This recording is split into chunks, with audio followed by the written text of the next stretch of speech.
প্রিয় শিক্ষার্থী, আজকের অনলাইন ক্লাসে তোমাদের স্বাগতম। আজকের পাঠ অনুশীলনী 2.2 এর 18 নং প্রশ্নের খ এর সমাধান। প্রশ্নটি হচ্ছে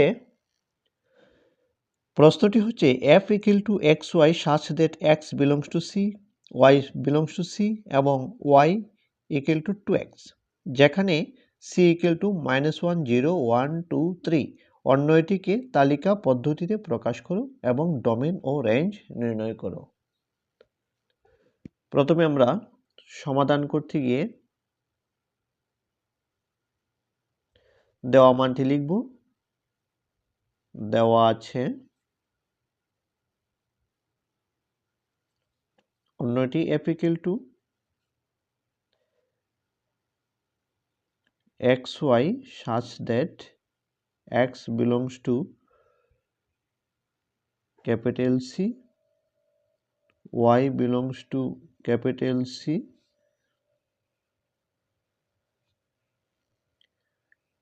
এবং y equal to 2x।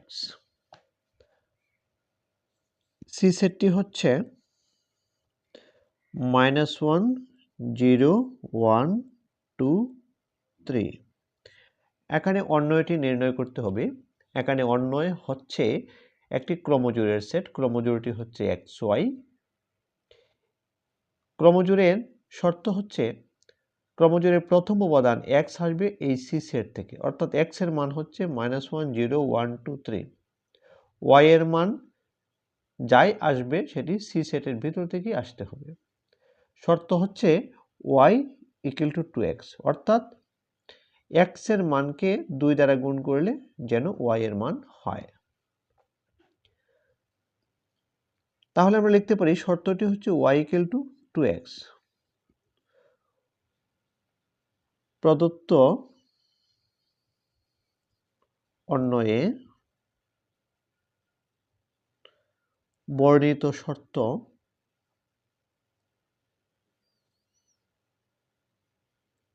শর্তটি হচ্ছে y equal to 2x। এই শর্ত মোতাবেক আমাদের y এর মানগুলি নির্ণয় করতে হবে। এখন প্রত্যেক x belongs to c এর জন্য c এর মান x এর ভিতর থেকে আসবে, এর জন্য আমাকে y এর মান বের করতে হবে। তাহলে প্রত্যেক x এর মান আসবে c এর ভিতর থেকে, তাই লিখব x belongs to c এর জন্য আমরা y এর মানগুলি বের করব। y এর মানগুলি মান নির্ণয় করি। আমরা চার্ট আকারে নির্ণয় করব।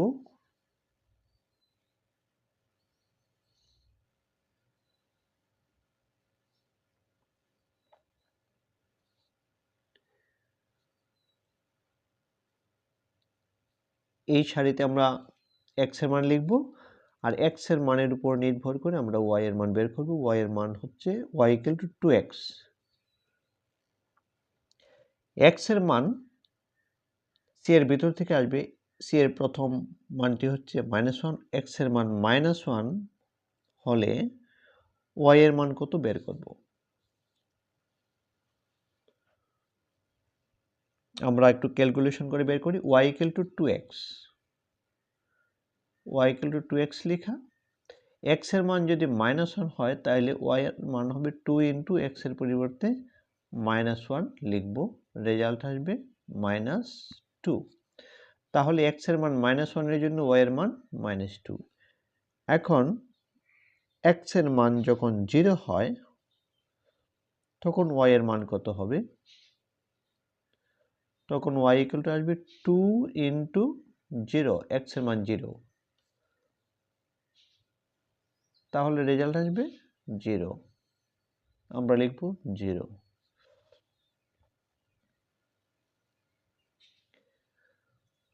এখন x এর মান যদি 1 হয় তাহলে y এর মান কত হবে? y equal to আসবে 2x, যেহেতু 2 into x এর মান 1, 2 একে 2, y এর মান আসবে 2। x এর মান যদি 2 হয় y এর মান কত হবে?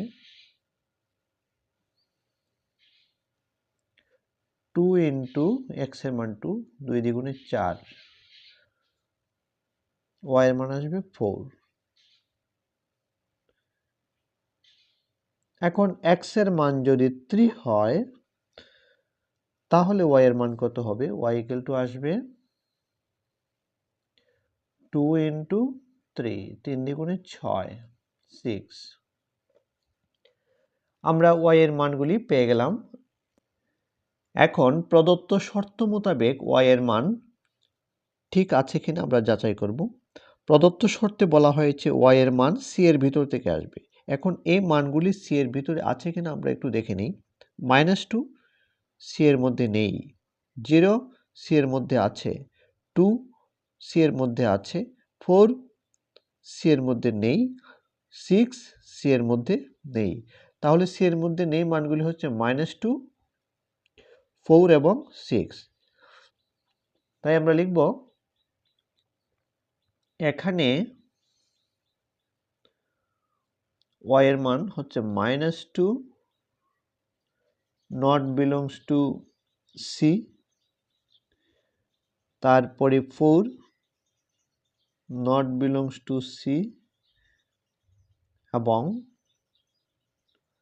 6 not belongs to c। এই তিনটি y এর মান c এর উপাদান নয়। কাজেই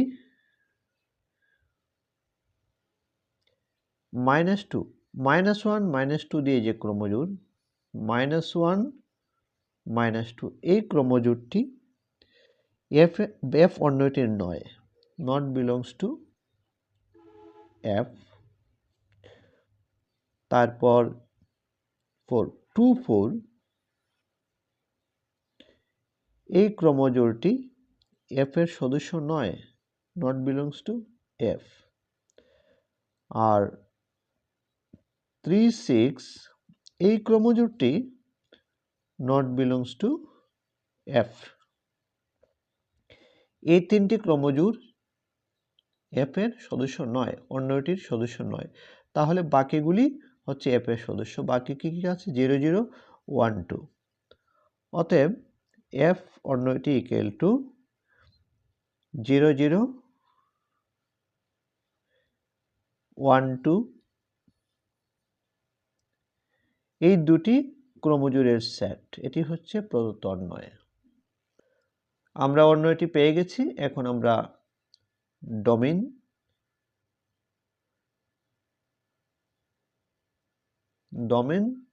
f বের করব।